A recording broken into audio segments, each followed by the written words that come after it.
think we're talking enough that we should put it in a podcast again. And then you got the camera, and here we are. We were some fresh-faced boys. Yes.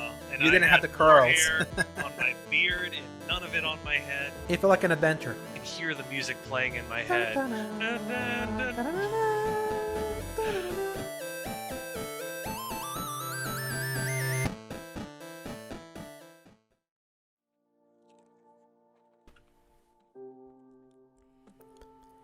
Welcome, ladies and gentlemen, to a new episode of The X Button. I am one of your hosts, Alejandro, and with me is the Piranha Survivor. Paul, hey everybody, how's it going?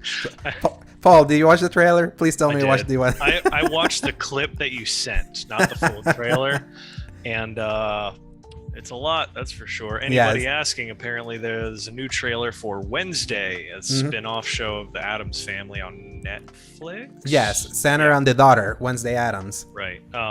And she looks older now, so it's like not Addams Family from the 90s, but I think it's still Tim Burton, isn't it? Yeah, Tim Burton never did Addams Family. It was Barry Sonnenfeld, but the style was very Tim Burton-ish. Yeah. And this is him finally doing a full project now with Netflix. So got it. That just that visual of her holding the piranhas and throwing them in the pool all you need to say, just to punish that guy. Stop. Yeah. He just given me, like, next to Titans, he has given me another sort of torture that I can torture you guys in our chat now. You sure do love torture, that's for sure. But how's life, Paul? What are we here for? I am doing well, just running around. It's extremely hot outside. I think of the King of the Hill moment where they set up and they step outside a car in Phoenix, Arizona, and they fall to their knees, and he's like, "Why, God?" And what is it? They say the line, "This city should not exist. It is a monument to man's arrogance." And I think of that for anybody who lives past a certain point to the south, because this is just too hot to live with. It's horrible. Yeah, I can imagine, especially, like, has rain stopped finally in your place? Yes, so it is now just sunlight all the time, and we're dying. Currently, my house is at, the thermostat says 78, even though we're I'm trying to, but if you don't catch it early along in the day or just leave it cold the entire day, it struggles to keep up the entire time. Just to let anybody who doesn't live in the South understand how that process works. Yeah, what's your ideal temperature for you? Because I would, oh my goodness, me it's like 68 would be like the ideal. 68, 69 is like the perfect, like, it's a little chilly. And that's what we put it at night, but during the day we'll be lucky if we can get it past 74. Anything else is like, always the AC is always going to be on, more risk of it breaking, and then you're just sitting there in your heat, and it's terrible. But that's why we have escapism. Exactly. A little escape here, because this is the X Button Podcast, our gaming podcast that posts every Thursdays from 2 p.m. onwards, God willing, available in the YouTube channel Escape Media, as well as most audio services around the world, Apple Podcasts, Spotify, and the like. You can find links in the RSS feed at anchor.fm/escape-media, and if you enjoy our show, give us a like and subscribe. We're starting a new era where I am a 29-year-old that's still sick from last week, and still happy have birthday, my tea. By the way. Yeah, thank you. And here's my ginger tea. I don't have the I don't have the Superman cup this time, but now I have tea that will hopefully keep my breath going, because that's been the worst part about the sickness. There's nothing worse than passing your birthday sick, because you want to just go out and celebrate, and then you're like, ah. It's the worst feeling. And yesterday I forced myself to go out because I had not gone out for like a week. So, Paul, enough of that. Tell me, what have you been playing? I took pity on all of our listeners because I've been playing 5 or 6 games each week, and I decided, I don't remember what caused me to finally sit down and play something very different, but I revisited a game that I have really said some mean things about in the past, and that is Control. This third-person shooter centered around what if Twilight Zone had a federal department of following all of the weird stuff that went on.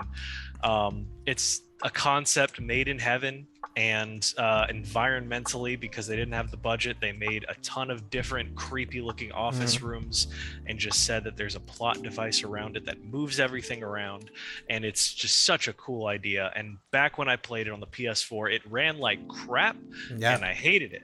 Also, the map was terrible. So now, revisiting, I played it from start to finish, fresh on the PS5 version, and I have changed my opinion and tune of it quite a bit. It's a lot more positive, and I enjoyed the heck out of myself.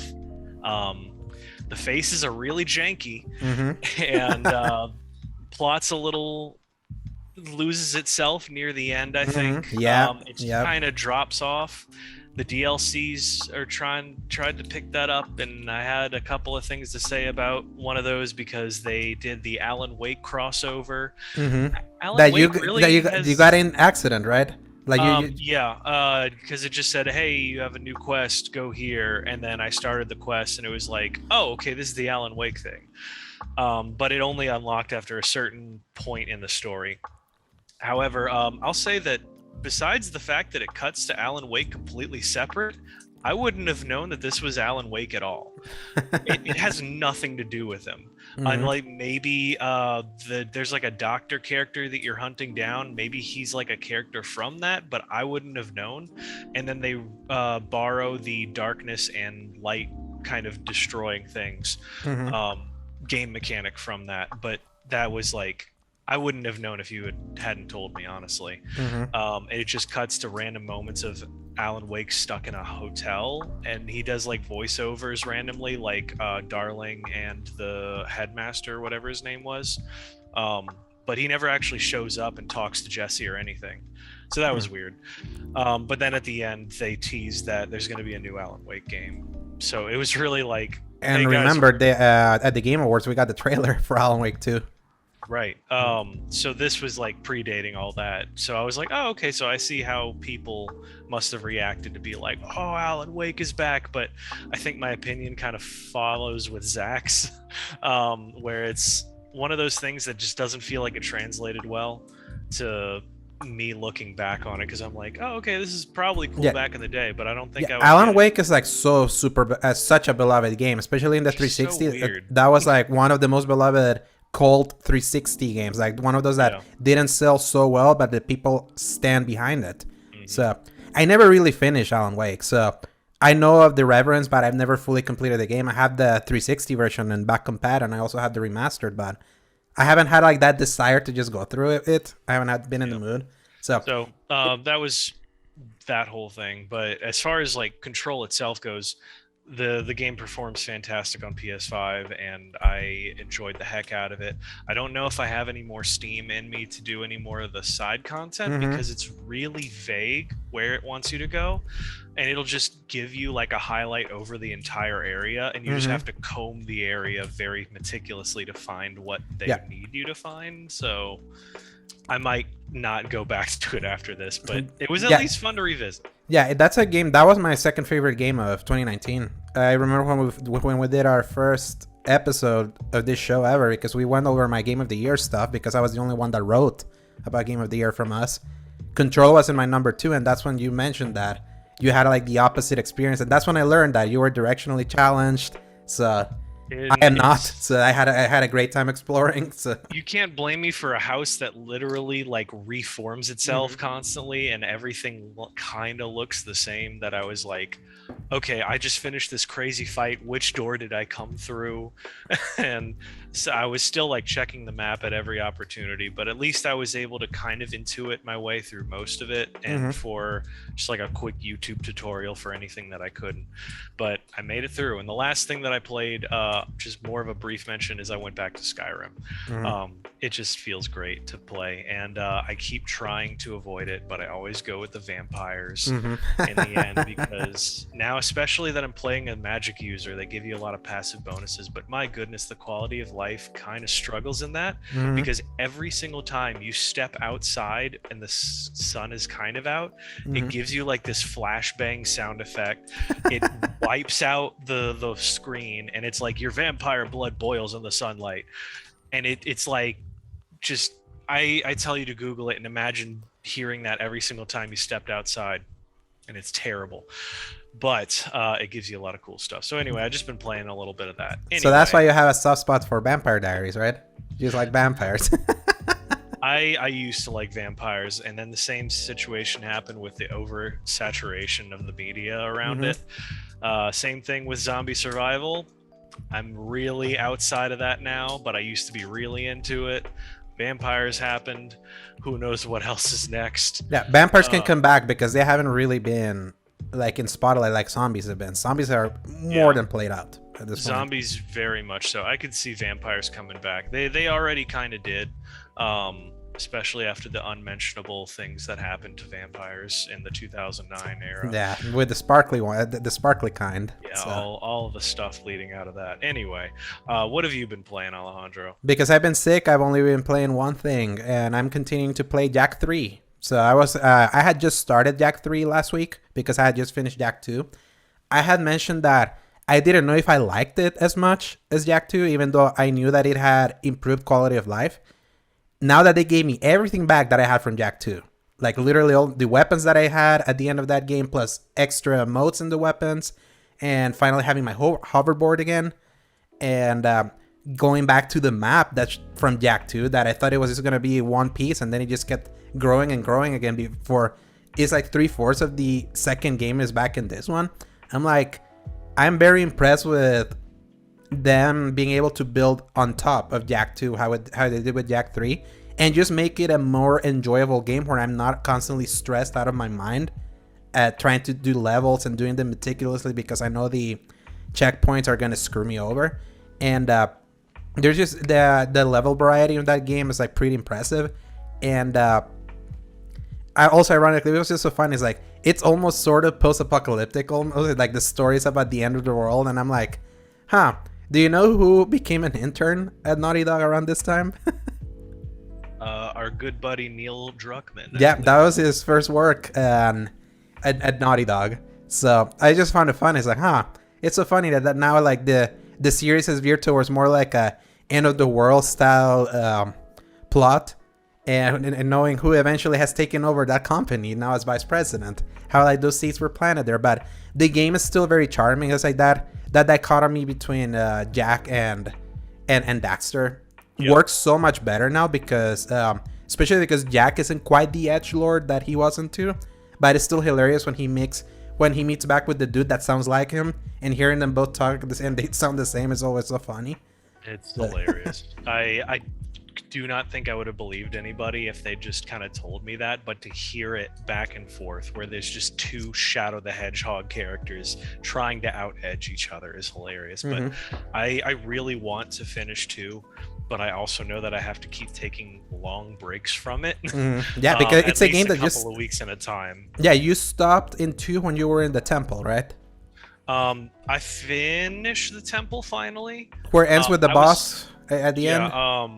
Yeah. Because I fought Baron Praxis and I heard the Mr. Krabs in him. Yeah. And that was so funny. That was the moment. That boss, I was like, okay, now I'm hearing it now. That's Mr. Krabs.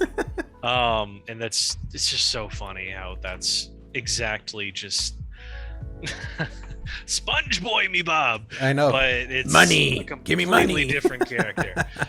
But anyway, yeah, so I finished that, and I think that was the last thing that I did. I didn't get stuck anywhere. I was just like, all right, I gotta take a breath and calm down and get myself out of this, because that temple put me through the ringer with the electricity, really imprecise, whatever it's called, platforming.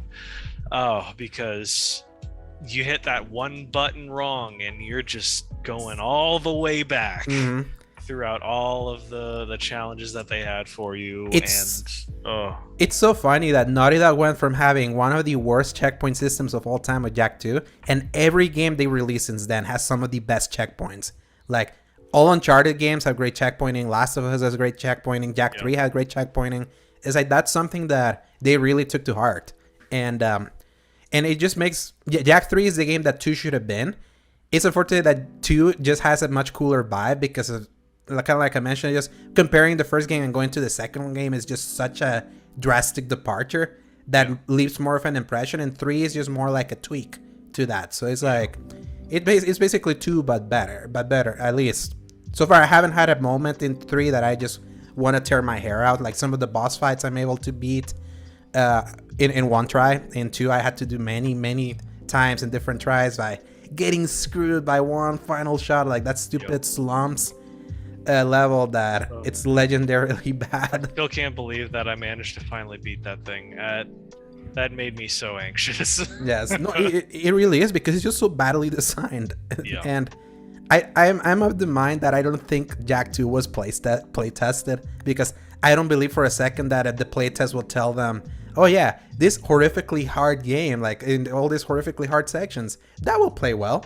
Unless the intent was like, let's just make a super hard game. That's the only way that I would believe that playtesting didn't flag the horrible checkpoints and all that in that one. But I'm just glad that they knew better for 3. So I can't wait to finish it, because then I don't know what I want to play afterwards. I'm kind of like, we're still in this limbo where there's games coming out, but we're not really buying stuff. Yeah. And next week we have at least possibly one, if it reviews well, with Saints Row and one other that we'll talk about in a minute. But but at this point, I mean, you did say you'd go back to Assassin's Creed Valhalla. Are you still feeling that? I want to. I always say that, and then another game that I could beat quicker kind of pops up, and then it's always knowing that game is so long. It's like it makes me want to just. Valhalla's helping me go through the backlog of like, okay, let's just check off the games that I know I can beat, and I've been like, all the games that I've been playing this year, at the very least, I've managed to reach an endpoint, even the ones that I've been playing in replay. So to give you an idea, I think my playtime is over 60 hours already, and I think I still have like 5 or 6 regions to clear. I believe you. The friend that I let borrow my PS4 so he could play that game, he clocked in 123 hours total on that one. Yeah, that sounds right. Because there's a lot of in addition to stuff that Origins and Odyssey had, Valhalla has the home management system, and the urge for you to kind of go on side tracks for that alone, because some of the things you have to upgrade take you on those raids, which are like, they don't even clear the map. It's like a completely separate location, and you just spend hours doing that, and then you come back and you're like, all right, I can upgrade one thing. Yay! No, and I'm very like, if I have a problem, it's like it's not much the desire to platinum stuff, because I obviously pursue platinums, but this year I've only platinum one game, Horizon Forbidden West. But I want to see everything. I kind of want to see every corner. I want to see what I check. Like when we were playing Elden Ring, I found many stuff in places that you've been that you didn't see, because I was extra thorough. I feel like I went off the beaten path even compared to the way I usually play. So the fact that you found stuff even then after me trying and failing to find it all, this shows you are much more thorough. Exactly. So that's how I play those kinds of games. So I know myself. I'm way too OCD about open world games. So there's so many like random little things in each little village that you can find that show up on your map, but are really hard to find or to accomplish without some kind of guide almost, that it's like, it's worse than the Elden Ring thing where it's like, all right, there's a blank map and you can find stuff, but what's worse is seeing markers that you can't find. Exactly. Yeah, that's why I spent so much time in that initial island in Norway before you were going back to your town, because there was like this place that had a gold icon in the map that said you had something there, but I was like going in circles trying to see, can I enter here, and then I couldn't figure it out, and then I would just drop it, because I'm just like that. I'm just such a completionist. It's rough. So if you can get past that, it's great, and it still has some really solid mechanics, and it looks great, and it feels solid. But it's just in the little that I play, I like how the combat felt. I like the parry. The parrying in that one is definitely the best one out of those 3 Assassin's Creed games. Absolutely, and it changes based on the weapon that you have equipped. I don't know if that was a thing. No, it's in Valhalla, yes. In whatchamacallit, like Odyssey, it's L1 or 1. Right. In this one, it's just tapping L1, so it's closer to God of War. Right. Which makes it a lot easier to do. Yeah, the one with the worst pairing is Origins, because it's L1 circle. That's true, yeah. Because I didn't even bother with that. I would just take a block or just keep dodging, which exactly. obviously in Odyssey was like the chief thing you would do. Exactly, because they saw the heat mapping of how people play at Origins. So, but yeah, we'll see. Like right now, like we're getting into the season, but I've learned that this year I've had more fun just playing what I really want to play instead of wanting to feel like I have to play stuff, even though I would like before the end of the year to actually finish some 2022 stuff. There's a bunch from the earlier year. I'm struggling to do that. I'll tell you right now, because I haven't been able to line up exactly what came out in 2022 that I've played enough to even put in my top 10. But I don't think there's too much from 2022 that would make it. Yeah, it's just stuff that I found from years ago. So right now I only have a top 2. That's Horizon and Elden Ring, the two 2022 games that I finished. You did finish Sifu. Yeah, that's right. So that'll definitely be in my top 10. Elden Ring will be in my top 10. Horizon's still in my top 10, even though I haven't put enough in it. I respect it enough. Remember the transmog was added, so yeah, I'd played since that was added. I just didn't have enough armor unlocked to do it much, or to change much about it. But as I unlock more, like finding better weapons and better armor is gonna help me like keep that train going. It's just I kind of reached that plateau of, all right, you have all of this world to explore, and this is your base of operations, and I'm just like, I'm so overwhelmed. I don't know where to go. Yeah, and we were talking about that behind the scenes, that overwhelmingness in something new. It's like you're in a different space in your life to be able to enjoy that kind of game compared to me that it's not married. It's like one of those things where when you sit down, I have like a mission to accomplish certain things. I struggle to just, all right, I'm gonna wander for 3 hours and see what happens. It's like I need to accomplish something, so let's like go to this thing and accomplish that thing. And I think when games lose the structure, at least where I'm at in my life, I'm like, oh man, I need to make sure that this time that I spend is worth it. You remember, a lot of what makes that game great is you engaging with the conversations. Right. If you're just skipping that, you're gonna be missing a lot of what makes that game great. So it's tough sometimes, but I really want to revisit it and give it the right chance. I'm debating going back to it because New Game Plus happened, so I would like to kind of go through that whole game again without having to do much of the side stuff and see if it can work just as a mainline thing, because I really did everything in that thing. I mean, I platinumed it, so I can't believe that happened this year. That feels like forever ago. 2022 has just been weird, I tell you. But it's been a long journey. But hopefully newer stuff will start coming on. I mean, Saints Row's next week, so hopefully that's good. Then Last of Us Part 1, I really want to play that because just a couple weeks away now. Yeah. Gosh. Oh my gosh. It's the week September after. is a couple weeks away. Yeah, it's like literally, so today we're recording on the 18th. So it's like, it's the week after Saints Row, basically, on that Friday. The drip is gonna start coming a little faster. I think starting. And the things that we may want to play, so and that's the important one, yeah. Exactly. So I can't wait for that. It's just because it's just been way drier of a summer than I was expecting. That's the thing. Like, I just look back at last summer and it felt like I had more to that summer than I did this. So also, we didn't have abandoned shenanigans. Happy 1 year anniversary of my meltdown in the show over what happened over the stupid app. So it's still funny. I called it from the start. I was like, this game. It's your rare win. It is, and I will hold to that win, as rare as it is. Yeah, I mean, you needed something to counteract my Stranger of Paradise endless torture, so. I did, and I'm kind of like, part of me was like, wow, he's really just falling down this whole rabbit hole. It's amazing. I'm gonna hold this over his head. Oh yeah, but that's the thing. Like, you don't hold it over my head as often as I hold Garden Shears and Chaos over you and Sax. Yeah, I no longer get triggered by Abandon, not knowing that it's a complete scam. I just like laugh. I hold to my my not motives, my morals a little more than you do, I believe, in that category. Yeah.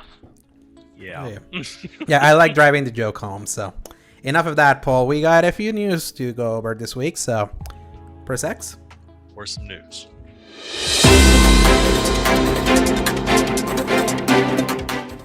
And we're cutting in here, Paul, a day after we had recorded because... Let's just ask him, why does this keep happening to us? I don't know. When we were recording on Mondays, things would break on Tuesday. Moved to Tuesday, things would break on Wednesday. Now we're on Wednesday, things break on Thursday. I don't know why. Yeah, I still keep saying that they're like recording late Thursdays would be like the perfect, like all-encompassing thing, but we do the best we can. News breaks on Friday, exactly, so we're never gonna get it. We just have to embrace the fact that sometimes some of this news will break immediately after, like that Dead Island 2 thing, PJ, like... I know. Spoiled us on. Somehow PJ managing to actually break news to us. Yeah, it's like that leaked in Warrior 64 because it popped up in Amazon, but we're not cutting in to just talk about Dead Island 2. We're cutting in here before our official first story that you listen later because freaking Embracer Group decided late last night to be like, you know what? We're just gonna gobble up everything that's in the market. So this is a special number 1 written by Chris Collin from Video Games Chronicle. Embracer Group makes more acquisitions, including The Hobbit and Lord of the Rings IP.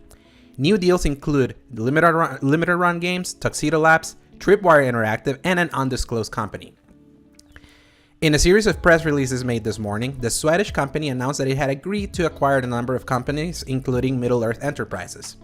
The deal will give Embracer Group a vast intellectual property catalog and worldwide rights to motion pictures, video games, board games, merchandising, theme parks, and stage productions relating to the iconic fantasy literary works, The Lord of the Rings trilogy and The Hobbit by J.R.R. Tolkien. The company also announced plans to acquire a number of video game companies, including Limited Run Games, Synctrix, Tuxedo Labs, and Tripwire Interactive, like we read before that. It's also launching its 11th operating group, which will be named Embracer Free Mode and will focus on the retro, classic, and heritage gaming category, as well as investing in iconic gaming and entertainment properties. Under the Free Mode name, the company has also acquired Tatsujin, Bidwave Games, and Geotech. The full list of acquisitions confirmed today are as follows. Number 1, Middle-earth Enterprises owns the IP rights to Lord of the Rings and The Hobbit. Number 2, Limited Run Games, collector-focused physical video game publisher. Number 3, Tuxedo Labs, a Swedish studio specializing in tech-driven games. First title was Teardown. Tripwire Interactive, that's number 4. US studio best known for Maneater, Killing Floor, and Rising Storm. Number 5, Synctrix, creates vocal processing effect technology for karaoke, gaming, and equipment. Number 6, Tatsujin, Embracer's first Japanese studio founded by Shoot 'em Up studio Toaplan's co-founder. Number 7, Bidwave Games, Swedish studio that with a passion for retro games. Number 8, Geotech, gaming accessory brand. And number 9, another company within PC console gaming that for commercial reasons is not disclosed today. According to Embracer, the acquisitions of Middle-earth Enterprises, Limited Run Games, Tuxedo Labs, Tripwire Interactive, Synctrix, and the undisclosed company have a combined upfront cost of SEK 6 billion, which is a total of $576 million, with further payments linked to financial and operational targets, bringing the total potential cost to SEK 8.2 billion, which is $787 million. Speaking on the acquisition of Limited Run Games, Embracer CEO Lars Wingfors said, "As an avid collector, I have admired Limited Run's collector's editions. They built a strong brand that resonates with players. We see opportunities for Limited Run to further grow their business with the Carbon engine by bringing back classic games and extend their footprint geographically through synergies with other companies within Embracer Group." The news marks another round of acquisitions by Embracer, which has increased its portfolio of companies drastically in recent years to become one of the world's largest publishers. So, Paul, you love acquisitions, right? You love when conglomerates just gobble everything up, right? I don't. Yeah. There's parts of this that I'm kind of optimistic about because on the one hand, there's areas where they say they want to make sequels to beloved IPs. They want to remake all of those people out there like that. You froze for a second. Did you lose Yeah. me at all? Yeah, I lost you for a bit. Can you repeat Okay. that what you said? Yeah. So anyway, I'm normally optimistic. I'll just start from the beginning on that one, because when certain companies don't use their IPs, they've clearly said on paper that they want to make sequels, remakes, remasters of beloved IPs that nobody is touching for whatever reason. So I'm like, on one hand, I'm like, hey, that's great that somebody's actually out here collecting these IPs to be able to do that. However, the fact that they are buying so many 1, 2, 3, 4, 5, 6, 7, 8, and 9 in just this one little burst is terrifying. They're gathering up a lot of power. They're buying the literal rights to all of Middle Earth. Yeah. All of Lord of the Rings and Hobbit. Back to. Is this gonna go before or after? This is gonna go before. This is gonna go before all the news that we had already recorded, because we were talking. Just spoiler alert. We're gonna talk about the private division making like a deal to make a Lord of the Rings game with the Weta Workshop. You'll hear that later. And you were talking about how like Lord of the Rings has been like an IP that is so ripe for that because it's barely been used. It's barely been used, and how I said how even though it's not as great as some people would like as far as fantasy fans, it's been treated with, I believe I said, more respect than most other IPs in the fantasy and genre. And then I mentioned Percy Jackson as an example of it not being taken care of well. Well, now they're talking about saying that they want to make movies and new stuff with all of the beloved characters that we've known to just like flood in and make all of this new stuff. And I'm like, I'm terrified of that. I don't like that. It's just, that doesn't sound right to me. And it's just the Disney approach. Look what's happening right now with all that they're doing with Star Wars and Marvel. They're like now overflooding the zone.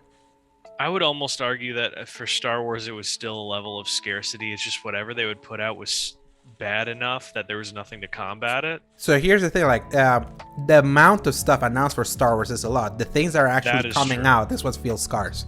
Yeah, I'll agree to that, because they keep, it's like their reach is exceeding their grasp, where it's like they really want to get all this stuff, but what they can actually make clearly is not there. But anyway, yeah, so I don't know how much I have to say outside of the fact that this is all really horrifying. I'm worried about whatever this is. And I know you have some opinions on what that last another company within PC console gaming that for commercial reasons is not disclosed today. What are you thinking about that, Alejandro? Who did we talk a week or two ago that their market valuation is like so in the toilet that a certain Satan of acquisition called Tencent was potentially gonna look into maybe, increase their stake. That was Ubisoft. For anybody who listened in or missed that episode, we were just talking about how Ubisoft dropped in their market share and Tencent was interested in buying them. However, they have been known to fight off offers like that. This sounds very suspiciously similar. Yeah, I don't know if it really is, but the fact that they're hiding it makes me a little worried about how public it actually is. Yeah, that's what's really strange, because it's like, oh yeah, we've acquired someone else, but we're not going to talk about it right now. It's like, I feel like it's only a matter of time before somebody figures that out before they announce it. Yeah. Because as we've learned recently, that there's no secrets left in the world. People will find this crap out no matter what you try to do to hide it. Yeah. What did I say earlier this year when Activision fell into the clutches of Microsoft? I said that this was gonna start it was knocking the first domino. That was gonna lead into a very nasty time where everyone was gonna see at the market and they're just gonna grab them for themselves. Immediately after Activision happened, we were followed that up with Bungie. Obviously, Sony didn't buy Bungie as a response to that. They were already working into acquiring them like 6 months before. They just decided to finalize it now at that point. So it was just kind of like an interesting happenstance. And then obviously Sony acquired Haven, the studio that they were working with, kind of on a second party capacity. They didn't even have a game, but they were like, you know what? Instead of having to nurture our their relationship before putting the ring, let's just put the ring now. And now this. It's like, it's so crazy. This year has just, with the lack of releases that's been happening, this year has just been dominated by the headlines of who's gobbling up what. And we have to blame Microsoft for that. They started because they went in and toppled the... That was a 68.7 billion cash transaction for a company that had lost its valuation up until like $50 billion. When that happened, it's like it was like you say that there's no ceiling of what any company with capital can do to just acquire everything that's just out there, and the independence is kind of like falling away now, and that sucks. Because I think you were the one that quoted it, where I think it was something that you posted, that independent studios are now just being used as support studios for larger companies. Yeah. And that a lot of those studios that would have helped other major studios be able to like help push some games out, they're being gobbled up.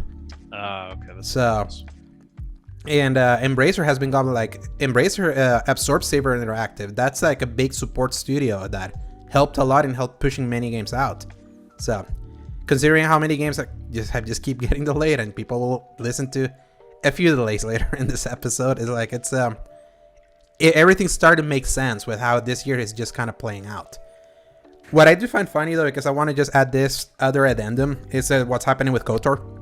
It's like, and I'm gonna link it to you so you can open the story yourself in the chat, and we're gonna read it also, and then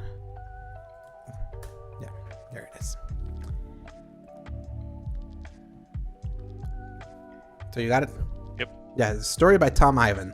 Embracer confirms studio switch for AAA project following claims of KOTOR trouble. It was recently claimed Saber Interactive could have taken over the game from Aspyr.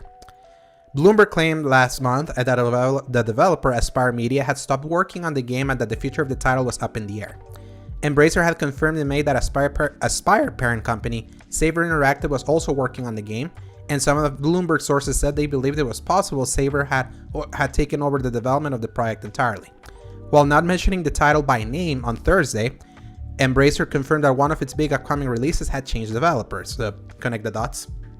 This was a big AAA project. One of the group's AAA projects has transitioned to another studio within the group, the company said. This was done to ensure the quality bar is where we need it to be for the title. We're not expecting any material delays for the title based on this transition. So,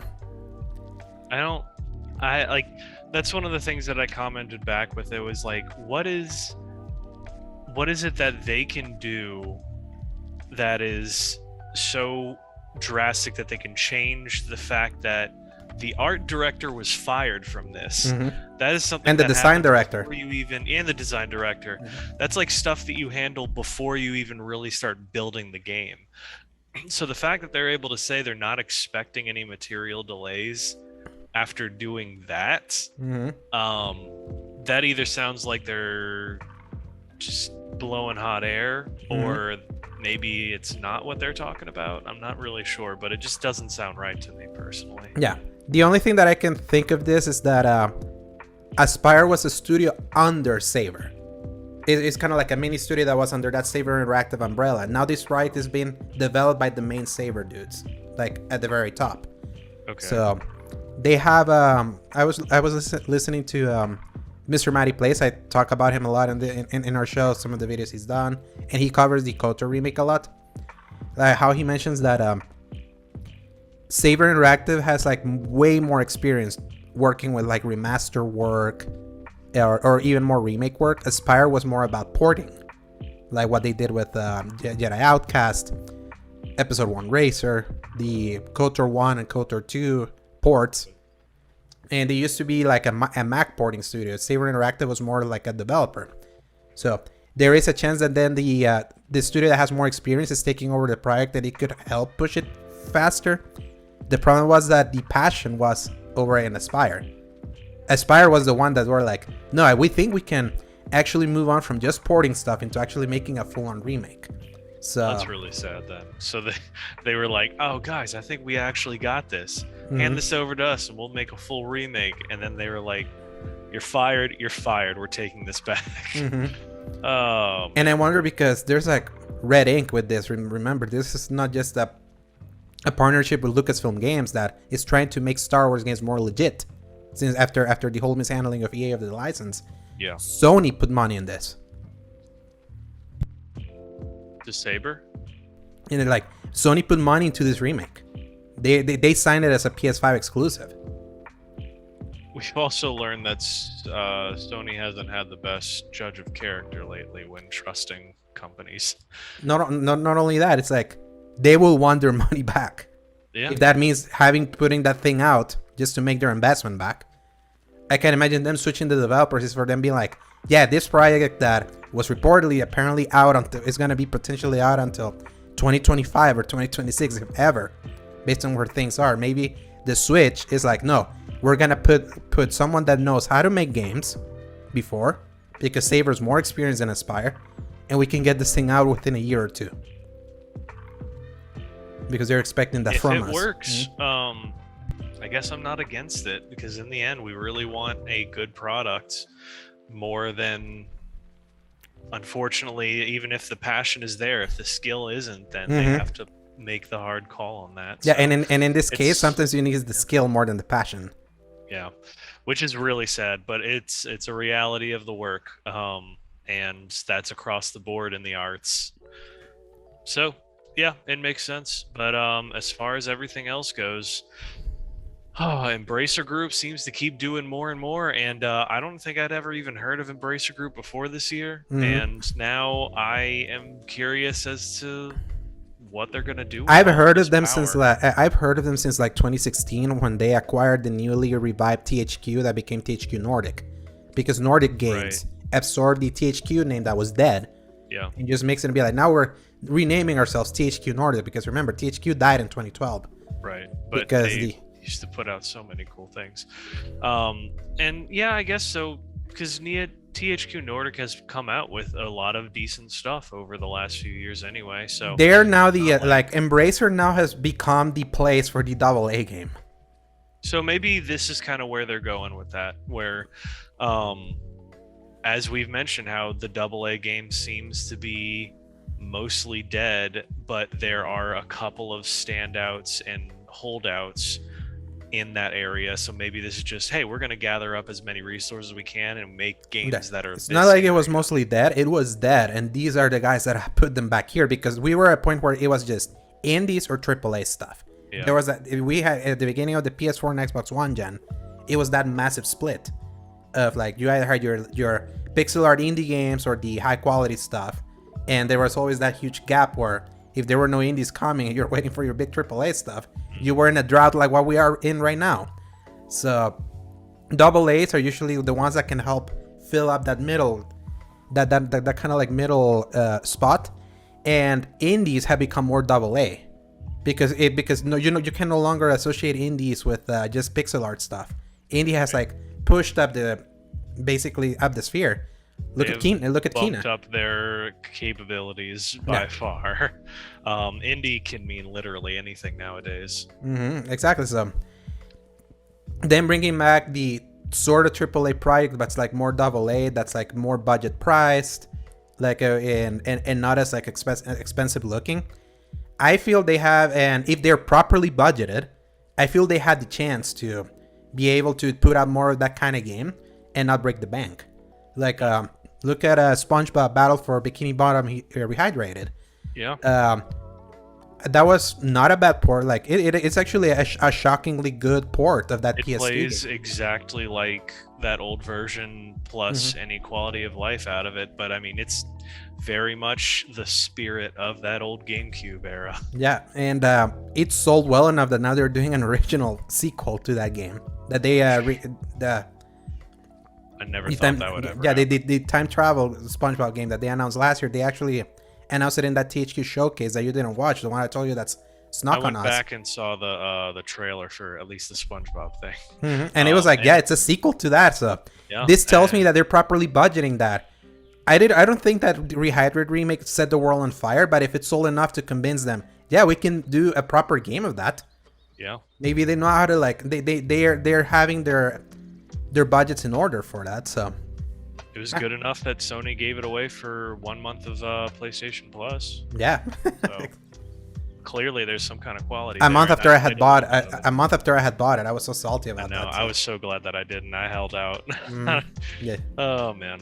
But yeah, so this is all the Aspire, all the Embracer / Aspire stuff that broke while we were almost going to bed yesterday. So let's see what other things break, Paul, in before we get opening night live, which we'll talk about a little later in this show. So we're back to regular scheduled programming.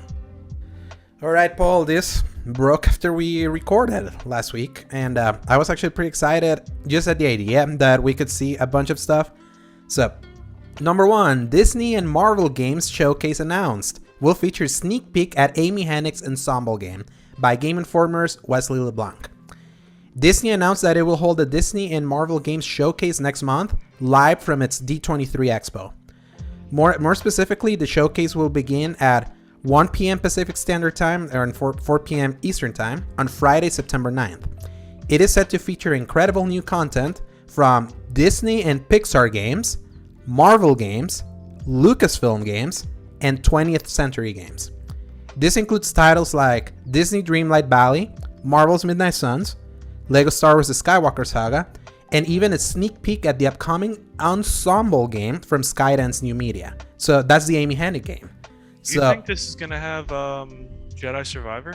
Yeah, it's whatchamacallit, Lucasfilm games. Yeah, it's what I immediately thought of. So that would actually be something I'd love to see more of, especially if it's gameplay. Yeah, because they haven't released literally anything of that other than the name and the reveal trailer. How long has it been? That was just a few months though, wasn't it? May 27th. Okay, yeah. So I mean, maybe they'll have a more of a cinematic trailer, because that's what happened back when they did the reveal and they showed Cal for like 1 second and then they finally showed real trailers. No, it was like the they didn't show his lightsaber until the very end of that, because that was what I really wanted to see, because we didn't know what kind of game it was going to be still. But then they showed real trailer stuff. Yeah. Anyway, how that went was we saw the game officially revealed, because it had been leaked beforehand that it was gonna be like a Star Wars Dark Souls game from Respawn. Then we got the name the year before, just because Respawn just said it in the EA conference. One of the hosts just went to the director and be like, "So we know you're working on a Star Wars game. Do you have any details?" He was just sitting there and be like, "Oh yeah, our game is called Star Wars Jedi Fallen Order," but he had nothing to show for it. He was like, "And it's coming out next year," and everyone was like, "Oh, that game's in trouble," because they have nothing to show, and they're just giving us the name. And then the next year, we got a Star Wars Celebration, that official first trailer where we saw Cal with the lightsaber at the end, and then at E3 we saw the first gameplay. Got it. So okay. We saw the reveal trailer already, Star Wars Celebration again. We didn't see anything at E3, so this could be a place to see some of the game now. It's kind of due, because they say this game's coming out by the end of the fiscal year for EA this year, so that's March 2023. Yeah, we gotta see some stuff soon about it. I'm curious. I guess Lego Star Wars The Skywalker Saga, is that just gonna be more DLC if I have to guess? Yeah. I can't imagine. Do you think there's gonna be any story related stuff, like actual Mandalorian storyline, or that'd be cool, because there's more stories outside just the 9 movies. Yeah, it could be playable. That's true, because we haven't seen Rogue One, we haven't seen Solo. I mean, we've seen characters from them in little character packs, but not story expansions. So that'd be nice. And the Obi-Wan show just came out. The Obi-Wan show, Boba Fett, maybe do a better job at telling that story. Yeah, so, all right. There's a few things here and there, but I mean, some of it's definitely going to be at least half Disney cash grab items. Yeah, in the Disney Pixar games, I can't imagine anything being like anything meaningful other than like maybe some mobile games, unless they really surprise us. I'd be shocked. I mean, they have that Disney racing game that came out recently, wasn't it? So maybe more. I think, yeah. For that, there's the I know the Dreamlight Valley, it's like Animal Crossing. That's like Animal Crossing. Magic something. It's on sale right now in the Nintendo eShop, but there's more stuff that they could be doing. So it's all the stuff that Disney likes to dabble into, of the it's kind of free but not really, and mobile games and stuff. So all the stuff that we're excited about is probably going to be an afterthought for them. Yeah, just think about it. This could have been the place where Knights of the Old Republic remake could have shown up. Yeah, that's Oh, it still hurts my soul to think about that. I recently talked to my cousin who actually revealed that game to me in the first place, and it makes me actually want to kind of go back just for the fun of it. But I Play don't on know if I want Switch. to do that to myself. Yeah, play on Switch. It's not bad there. So. But it's so expensive. No, it's not. It's 15 How much bucks. is... Oh shoot, really? Damn it. I might have to get that now. Mm-hmm. Oh well. They're cheap. All right. So, well, let's see. Will we do a live stream of this? It's on a Friday, and I don't think it's like in the afternoon. Probably not. But if we do, that'll be a great surprise for the channel. Yeah, we'll see when we get there. It's like 2 weeks away. Don't hold any promises. Yeah. All right, Paul. Number 2. This one was interesting because this came out of nowhere for me. Private Division partners with Weta Workshop to publish new Lord of the Rings game. Also by Game Informer's Wesley LeBlanc. Private Division, a publishing arm under the Take-Two Interactive umbrella, they're the ones that published The Outer Worlds when it was multi-platform, has signed a publishing agreement with Weta Workshop to publish the studio's new Lord of the Rings game. Weta Workshop is the BFX studio behind the Lord of the Rings trilogy, directed by Peter Jackson, and in 2014 it founded a video game division. That team is now developing a new game set in the Middle-earth universe of J.R.R. Tolkien, according to the press release. Middle-earth Enterprises has licensed the literary works of the series to Weta Workshop, too, giving the studio the broadest creative license to interpret the underlying lore of the books. We are thrilled to partner with Weta Workshop to publish a game set in such an extraordinary and celebrated universe, Private Division head Michael Warros writes in a press release. The Lord of the Rings IP is home to so many remarkable stories, and no entity is better equipped than the team at Weta Workshop to create a distinctive new Middle-earth gaming experience. So, Middle-earth, Shadow of Mordor, and Shadow of War are dead. That's what it tells me. Kind of it's like that was it. I know. The story kind of wrapped up for Talion anyway, so there wasn't really any way besides maybe even the DLC wrapped it up for all the side characters, so there wasn't really anything they could do unless they literally dragged everybody back from the dead, basically. Yes. A second time. Talion's back from the dead again, and this time he's pissed. Anyway, yeah, so I'm glad that they're kind of going a different direction. It's so overdue for them to explore the Lord of the Rings world again. It's just like Star Wars. It can be built for so many different things because there's so much world that can be explored, and even the main storyline explores such a small portion, but like stuff is mentioned after it happens, during it happening, before it happening. There's literally 2 other ages of a dragon the size of a country crashing into the ocean and submerging an entire nation. There's the war of Gandalf's people, the Maiar. There's like so much crap, and then that's why I get so pissed off when they were like, we're gonna make a Gollum game. Yeah. I was like, you stupid freaking idiots. Yeah. You have all of this stuff and you make that? Anyway. And that got delayed recently, so. Good. It should be burned in hell. And so, yeah, all that to say, to come full circle, Weta has really proven itself to be the VFX studio for a lot of crap, not just Lord of the Rings, but like they built simulation stuff for like water simulation that's used in like Marvel stuff now. I watch all those VFX artists react videos that talk about Weta all the time, and the fact that they're making a whole game is going to be kind of cool, honestly. Yeah, and remember recently Weta and Unity became one and the same, or they had like a sort of purchase or merger, so that like Unity. That's right. I don't remember the details, but I remember that we talked about that a while back. So if that was what was needed for them to like go full on into game development by putting it in an engine that a lot of people use to make games, I wonder. Unity was supposed to be open source and free anyway, so I think that's more like proprietary to gain access. But that's the thing. Like Unity was purchased by Weta, so that they could put like actual Weta tools into Unity.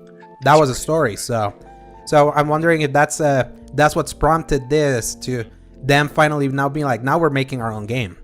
So yeah, I mean, the chips are stacked in their favor. The Lord of the Rings trilogy has clearly built itself up to be this business powerhouse that's not just latched on by the family of Tolkien, but also is made by people who seem to have his best interest at heart.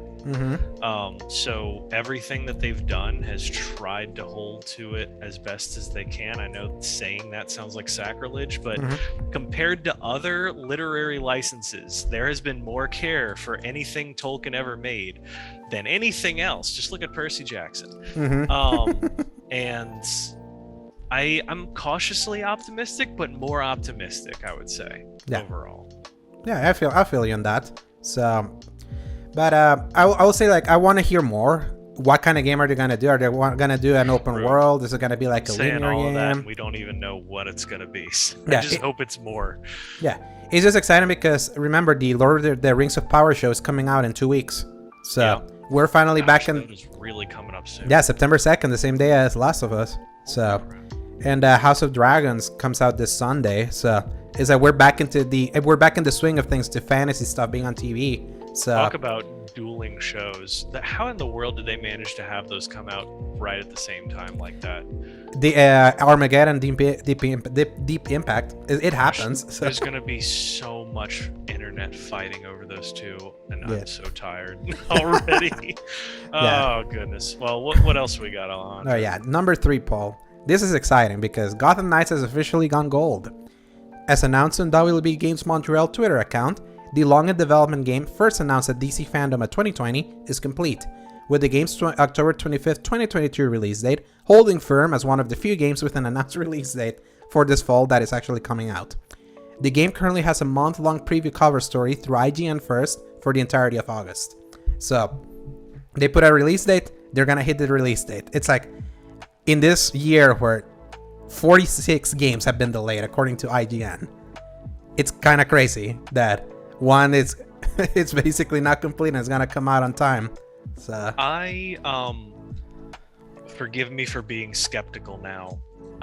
Do you think that they made it to gold because they had to lower their standards? In what case?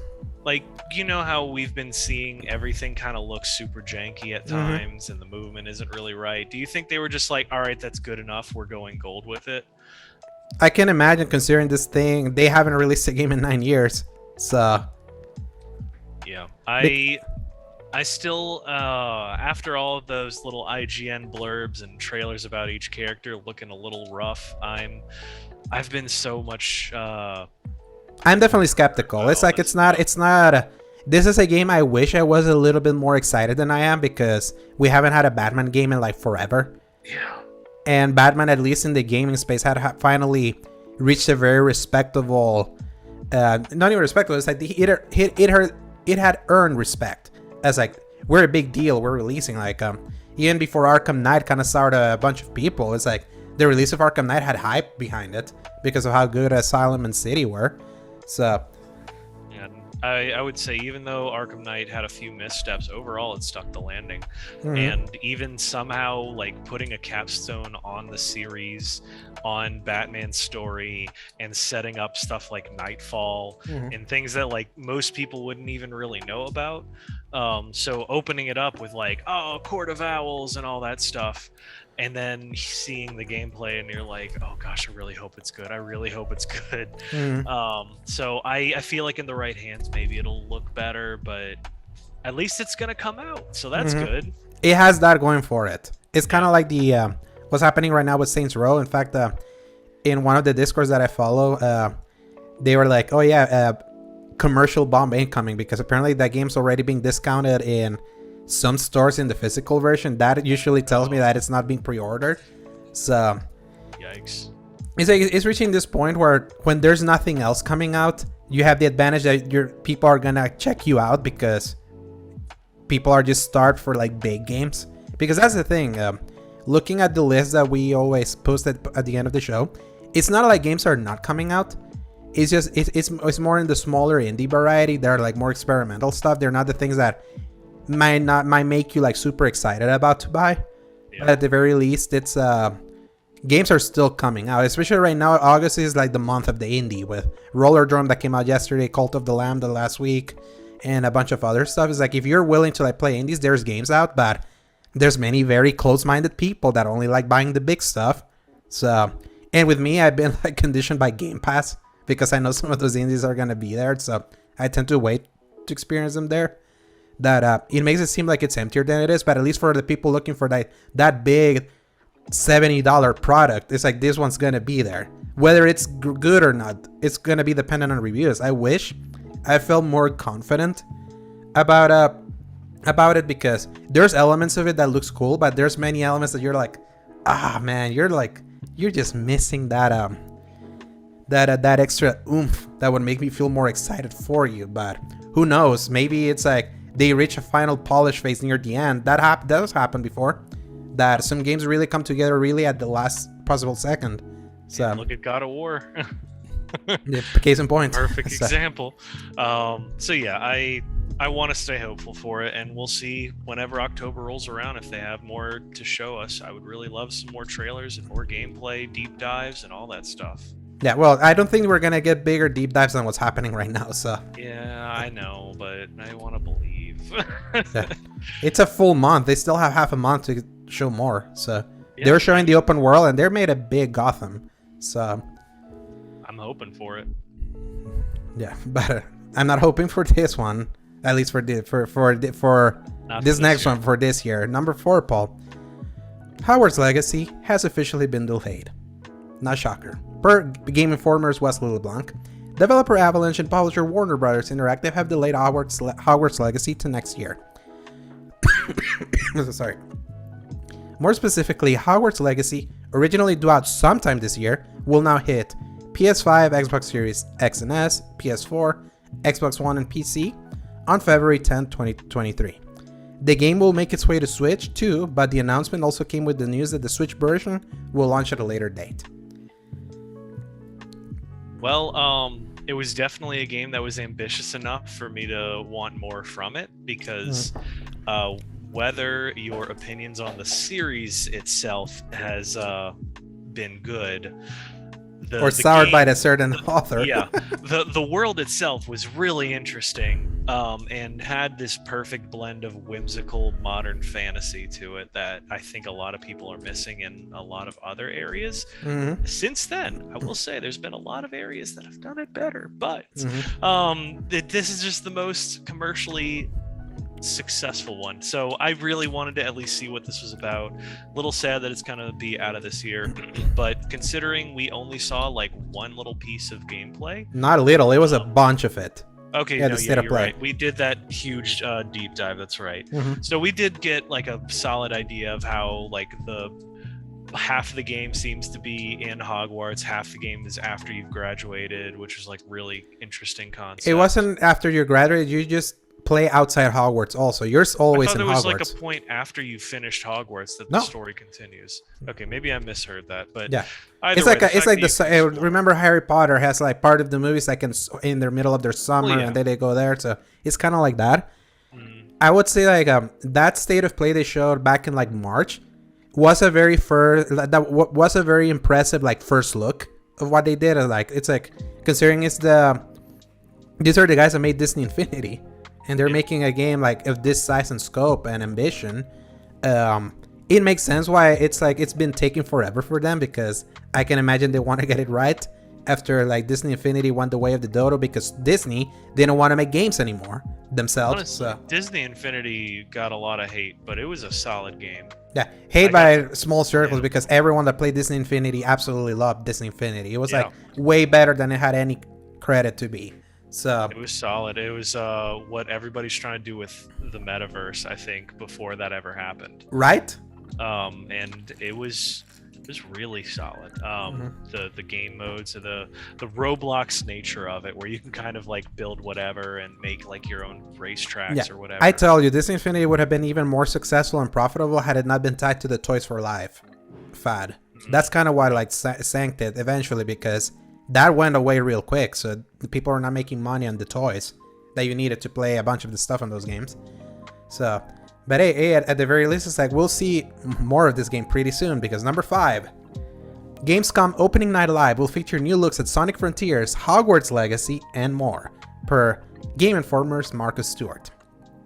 Gamescom kicks off next week with Opening Night Live, the annual showcase of trailers, reveals, and announcements hosted by Geoff Keighley, and we now know a few of the major titles that will appear. The Summer Game Fest Twitter account revealed that Opening Night Live will feature world premieres for Sonic Frontiers, Hogwarts Legacy, The Callisto Protocol, Return to Monkey Island, and more to be announced. Gamescom Opening Night Live will be streamed on August 23rd. The 2-hour event begins at 11 a.m. Pacific Time and 2 p.m. Eastern Time. So, at the very least, we'll see more. Our second look at Hogwarts Legacy next week, at Keighley's saying. Yeah. I hope that we get to see some more deep dives for all those ones listed, but also that we get some stuff that's not listed there. Yeah. Because if it's mostly those, I'm not going to be too happy about it. Yeah. Right now, like Sonic Frontiers, if it's shown here, it has to come out with the release date. That's one of the games where Sega is insistent that it's not delaying. This is one of the few everyone's delaying, but they're like, no, this game's coming in 2022. Even when people are asking them to delay it. But the showcase at the Nintendo Direct, the third-party Nintendo Direct that happened in late June, made people excited for Sonic after what they showed there. It looked way better with like a whole virtual world that kind of looked like this endless city highway that kind of like folded in on itself like Trackmania. I was like, oh shoot, that sounds kind of cool. It made the game look exciting compared to what had been shown that was like empty and it almost has like a Shadow of the Colossus vibe, and because it's like open nothing and run big stuff. Super fast and like big enemies to fight. I was like, what is going on in the Sonic development side? I mean, I don't even hate it because I don't have a horse in that race, so I'm just like, this is kind of interesting, but it doesn't remind me of Sonic that I've seen ever. So at least they're experimenting. The thing is that what they were showing again at an IGN first didn't look that hot. So I wonder if they're just like, it's so funny because not right now Gotham Knights is like giving them all this previous stuff. Are they just giving IGN like old builds of stuff that make games not look that good, and then outside of them they look good? I wonder, that might have something to do with it because IGN is like one of the biggest, like they kind of break into the regular media sphere, not just the video game side of things. So when they cover something, it gets so much more traction and coverage than it normally does. So maybe they're like, hey, we don't have the time to like put the most recent build in a playable space. Here's something old, just talk about it and just make a couple of videos. We'll get with y'all later, and even if it sucks, it's like, hey, at least it's out there. Yeah. But that sounds like such a disingenuous way of doing business that I don't like that. But maybe it's like that's because the things that IGN shows are playable stuff. Usually old builds are the ones that are playable and can be shown. So exactly, because I mean, I've learned recently how you can't just like package anything up immediately and just hand it to somebody. It's like, oh gosh, I just took apart all of this coding. Like, I can't show this to you right now. Exactly. So here's an old thing. Maybe that's what's been happening with like how we've been seeing those games are getting the month-long cover. So remain optimistic, because then when I saw that thing with Sonic Frontiers at that direct, I was shocked. I was legit shocked. So maybe I'm being too hard on Gotham Knights, and maybe they just need better playtesters for their video feeds. So yeah, we'll see. But yeah, I'm looking forward to this. I'm kind of curious, and at least if nothing else, we'll see more about Destiny 2 before that. Which exactly, is also that same day. Everybody. Same day, yeah. The event for Delightful is like, I'm glad that this time is not 2 days apart, because last year when we were gonna do reacts, you went gardening, despite me telling you. You will not let that go. Yeah, I'll never. You mentioned it once, and I was like, oh, maybe we'll record, maybe not, and I haven't heard anything about it. So you're just like, hey, here's the link. Why are you not here? And I'm like, we didn't talk about this. No, we did. For that one time. I told, especially after we did the trebuchet mess of that Xbox I think presentation. I was just burnt out about sitting in front of a TV screen to watch more possibly disappointing things. Oh, and I was like, I'm just gonna go be outside. Yeah. No, but I still remember vividly said, yeah, see you tomorrow so we can do reacts of that. And then I was like, where are you? And we ended up not doing it, just reacting afterwards, after we had seen it. So, and that's still the most watched video, just us talking about what we had seen somehow. So, but yeah, it's like, I would hope that Opening Night Live is better than Summer Game Fest, Summer Game Fest has been officially declared like the most disappointing showcase of this entire year so far. So such a shame. Yeah, more of a shame because E3 didn't show up this year, and Keighley has always been like a champion of us knowing that he knows how to do it right, and he didn't quite nail it in that one. So I would hope ONL gives it. I would hope maybe like if they're gonna give us world premieres of this stuff and even more to be announced, that there are more gameplay stuff, at least 3-minute gameplay sections, 5-minute, kind of like we did with Callisto and Call of Duty on the Summer Game Fest. So, but we'll see. Can't wait to see more from it's just it's just 2 hours. So I hope it has also a late banger that doesn't leak an hour before, like what happened with Last of Us. So, but by the way, it's like you don't end your show with a remake. Let's just put it that way. It's like you don't end your show like that. So big miscalculation. I want to like that new Last of Us. I really hope it's going to be good. Yeah, I think it will because the first game's good. So, final story, Paul. Digital Modern Warfare 2 pre-orders will get the campaign a week early, per Andy Robinson from Video Games Chronicle. According to the publisher Activision, campaign early access will go live for digital pre-orders on October 20, more than a week ahead of the game's general release on October 28. This grants you up to a week to complete the incredible multi-mission single-player globetrotting operation before the full game launches on October 28, it said. This campaign features missions in Europe, Asia, and the Americas, and is said to be an incredible experience on numerous levels. Offshore sieges with underwater combat, all-out explosive assaults from 30,000 feet above enemy strongholds, and high-stakes, low-profile stealth missions in both plain sight and under the cover of darkness. The promotion applies to pre-orders on the Xbox and PlayStation digital stores, as well as Battle.net and Steam on PC. The Call of Duty Modern Warfare 2 beta will be available to PlayStation owners first, Activision has confirmed. Modern Warfare 2 is releasing on October 28, but beta access will be available a month before this. So yeah, because it's mid-September. Yeah. For PlayStation, and then like the 22nd through the 26th, I think. For everyone. Mm-hmm. This is like a freaking buffet. First of all, like Call of Duty people are going to be eating good well before the game even comes out, being able to knock stuff out that I'm assuming is going to carry over because they've been doing that for the beta. I would hope. Whatever you do in the beta, I would hope over because into the main game, because they've been doing that, and that's like such an incentive for a lot of people who like competitively want to unlock everything. Go freaking nuts for that. I'm going to be excited to try it out because, as we've mentioned, there's not a whole lot going on in September. There's a few things, but mid to late September, maybe not. The quotes sound exactly like somebody who really wants to explain the details of it, but I'm also such a shill for really bombastic single-player linear storylines that I don't really care. I'm just like, this sounds really fun. And I am glad that I'm kind of accepting that side of things. The last thing I wanted to mention is, what was I going to say? The digital fact that it's only digital is so front loaded for that because physical people are not going to get any of this. Yeah. It's not like, I mean, honestly, it used to be you pre-order the game physically at like a GameStop or whatever, they'll give you the codes for everything. But the fact that they've specifically said digital are really only the people that are going to get this campaign early is kind of shocking to me, actually.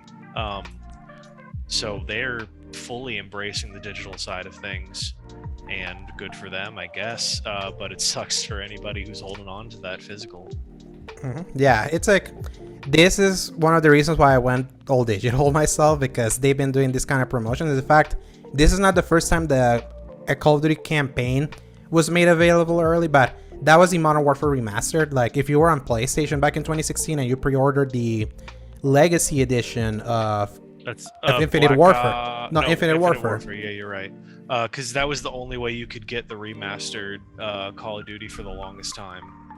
Because they had to eventually allow it. Because I remember getting really pissed off because I didn't want to buy Infinite Warfare at the time. But I really wanted to play Modern Warfare 1 Remastered. Yeah, and they tied them together. And you needed to buy that Legacy Edition. And whatchamacallit, So if you pre-order, you would get the campaign of Modern Warfare Remastered almost a month early. So you had an entire month to play that campaign, because then the multiplayer of Modern Warfare Remastered will launch at the same time as as Infinite Warfare in November 4. That they were able to release both of those at the same time one of them in a collection of the other, but basically having two competing online modes. Yeah, that was something they learned hard. Do you know why Modern Warfare 2 Remastered didn't have a multiplayer? Because of that. They knew nobody would want to play whatever else. They'd want to go back to those maps from Modern Warfare 2. Exactly, the classics. I mean, it sounds like now they're going to be really putting that into this one, so that you don't have to really worry about that. It's like, all right, don't worry, guys. We know you love Modern Warfare 2. We're going to put all those maps in here. Don't worry. Which I'm fine with that, because, Paul from 2009-10 is gonna come out in force. Yeah, and that was some good times. Yeah, to me, like, I don't spend too much time playing the Call of Duty multiplayer like I used to. It's just not my jam. And whatchamacallit, the campaign is what I'm in for, and I like the idea of playing it a week before it officially comes out, because the week this game comes out is when Gotham Knights comes out. And if I want to get that game, at least I can get the Modern Warfare campaign, which usually are pretty short, can be beat in 1 or 2 days, kind of done early. Yeah. So you can, and I could get my fill of the multiplayer with the beta, basically, so I can basically just enjoy this game before it even officially comes out. So yeah, you get all the benefits of that. And I mean, just imagine if you had it on PC, you could do all of this and then ask for a refund once the game comes out without any actual playtime on it. Yeah. But you can't do that on console. Yeah, unless there's other modes that you can play. Like, I think there's gonna do like a Spec Ops mode. So yeah, I wonder if that would be like a reason to play afterwards. I mean, the beta for Modern Warfare 2019 only was the gunfight mode, and that was like all you needed, really, because that was stupid fun. But gosh, that was such a great time in my life. Anyway, yeah, because I had roommates that were super into it, and we'd take turns playing the 2v2 mode. Yeah, that was great. And the thing is that Modern Warfare is like, out of the three right now, these sub franchises running, especially right now that Black Ops kind of used to be big, and then Treyarch itself like mishandled it. Modern Warfare is where it's at, where the excitement for that series is at.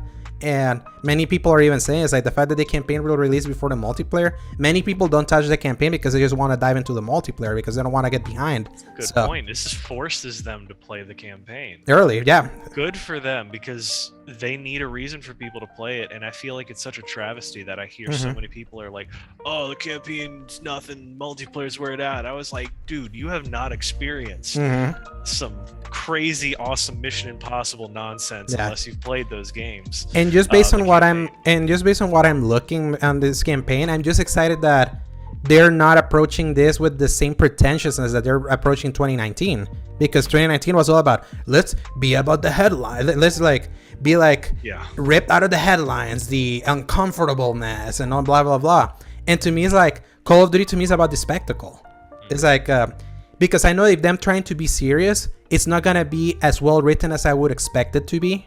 So I rather them just go full Mission Impossible, like big dumb action, Michael Bay style set pieces. They really learned that for sure after, like, one had probably the last genuine like open mouth, oh my gosh, this is crazy, with the whole nuclear fallout moment. But 2 and 3 I think had more.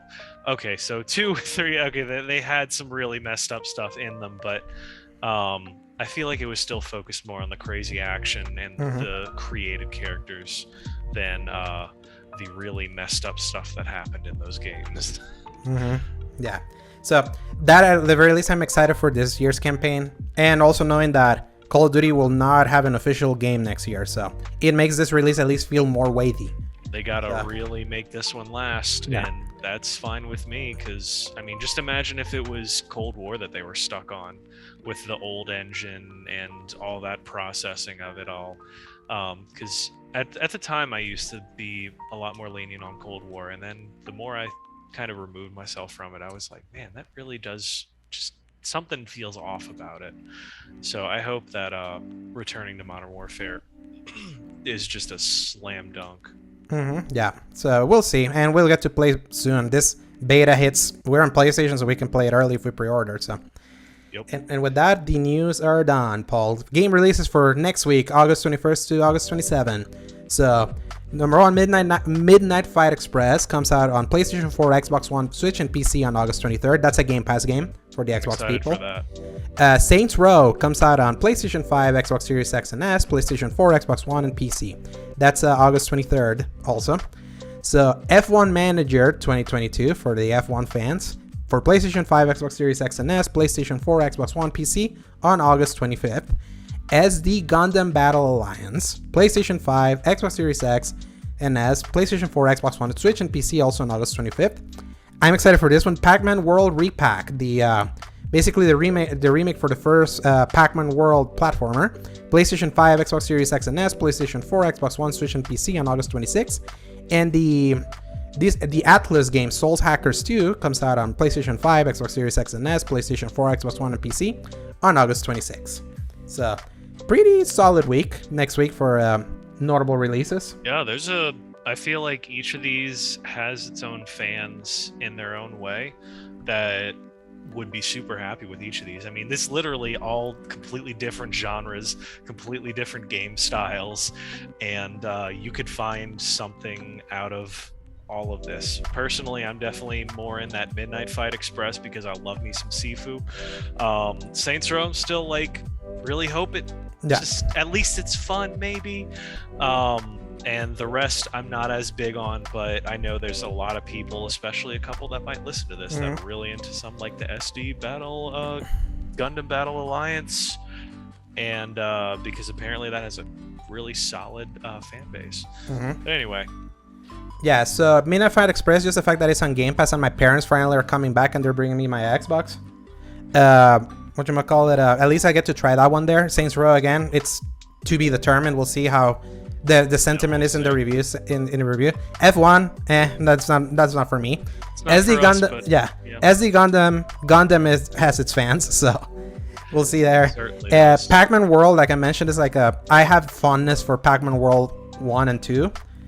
And Soul Hackers, that's RPG. I'm not the RPG guy, but I know a lot of people that love Atlas. Especially after Xenoblade 3 coming out, that's going to be a little bit trickier for it to get some commercial success. Yeah, because they might, because Xenoblade is just on Switch. This is in everything else, but on Switch. So, right. So anyone that's that hunger will be able to feel that. So, that's it, Paul. So, no more for this week. Next week we'll finally learn some new stuff. So yeah, we're gonna be able to talk about quite a bit next week, I'm sure. Yeah, so where can they find you, Alejandro? So they can find me at _Segovia on Twitter, at AlejandroSegovia93 on Instagram, and my written content at thecriticalcorner.com. With new articles. Yes. At least one. Yeah. Getting close to write the other one. But yeah, when I finish Jack. So where can people find you, Paul? Oh, that's right. Yeah, you're going to be doing all that Naughty Dog stuff. Y'all can find me at Dork of Art on Twitter. I've been posting more art lately. More things lately because I got into D&D. I've been taking one segment from each of my sessions, which are monthly, and making like a little drawing out of it to kind of stretch my legs after the last project that I had. So that's been really fun, and it's been pretty popular as well. So that's all for me. Yeah, and that concludes the first episode of me as a 29-year-old that's recovering from sickness. So Paul, you're gonna be 30 in December, so your countdown begins. Yeah. Oh my gosh, yeah. The fact that I was talking to somebody today and I almost said that I was turning 29 this year, and I was like, no, wait, I am 29. I'm turning 30. Oh my god. That was like a brief moment of panic. I think since me and my wife are both turning 30 within like 2 months of each other, we might go karaokeing with a group of friends and jam out. So yeah, that's gonna be fun. Yeah, that'll be fun for sure. So everyone else, thank you so much for listening to this episode. We can't wait to do a couple reacts next week that you'll probably see in the channel, and hopefully now we're getting into a fall where more excitement happens, because I sure definitely want a little bit more new excitement in my life, Paul.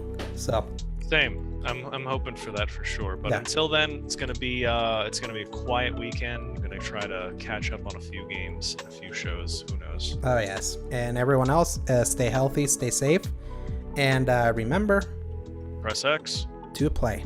Good night, everybody. Hasta luego.